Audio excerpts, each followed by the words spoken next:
Comment peut-on dire à quelqu'un pour que Dieu t'agrée, il faut le mariage coutumier, le mariage civil, le mariage religieux? Je me pose la question, qui a amené ça dans l'église? Le mariage religieux, si on parle de la religion, on suppose qu'on parle du christianisme. Depuis les premiers apôtres, où a-t-on vu un modèle de mariage dans l'église? Enfin, si vous voulez vous-même, à la limite, vous mentir, mais mentez avec au moins un texte biblique. Où a-t-on vu un exemple de mariage dans l'église? Jésus n'a pas célébré le mariage de Cana. Jésus a été invité aux noces de Cana.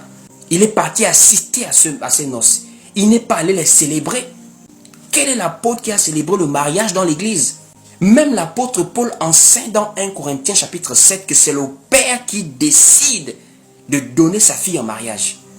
Comment aujourd'hui des gens ont ramené des dogmes? Donc si quelqu'un n'est pas parti avec la robe blanche et la veste devant le pasteur et les autres fidèles de l'église, il ne se sent pas marié.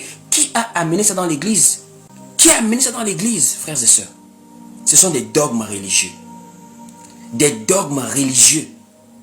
Quand on parle du mariage civil, dites-moi exactement quel est l'État qui a obligé des gens à aller se marier à la mairie. On parle de mariage civil, il n'y a pas de problème. Dites-moi le pays dans ce monde qui oblige les gens à aller se marier à l'état civil. Ce que moi je sais, c'est que l'état civil légalise, certifie, officialise, reconnaît le mariage de quelqu'un. On signe des documents parce qu'on certifie, on légalise une union. Bon, maintenant, l'union en question, qui a forcé que c'est à la mairie que ça se passe? La preuve, on se marie par... Même sur un lit d'hôpital, on peut signer les papiers d'un mariage. Même à la coutume, on peut inviter le maire à venir faire... On signe des papiers à la mairie. Le mariage de mairie, là, robe blanche, veste, tout ce folklore-là, dites-moi le pays qui a imposé ça aux gens. Ce sont des dogmes religieux qui sont rentrés. Et les gens vont vous dire, il faut être soumis aux autorités. Mais je pose la question, quelle est l'autorité qui vous a obligé à mettre des robes blanches?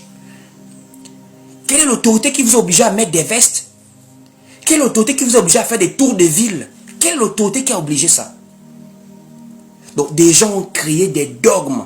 Et aujourd'hui, plusieurs chrétiens se retrouvent encore esclaves de ces dogmes-là. Des gens font des années, ils ne sont pas mariés parce qu'ils n'ont pas assez de moyens pour faire civil, religieux et puis coutumier. Des dogmes. Alors que le mariage pur, biblique, ancien, c'est le père qui donne sa fille. Même dans une petite cérémonie, tant que le père a déjà donné sa fille, elle est déjà partie, elle est déjà mariée. Mais de nos jours, il faut forcément débourser. Des familles se mettent entières, même des gens qui n'ont plus contact viennent s'asseoir parce qu'il faut escroquer des pauvres jeunes. Et même le mariage coutumier, ce n'est pas l'escroquerie que nous vendons de nos jours, c'est l'escroquerie.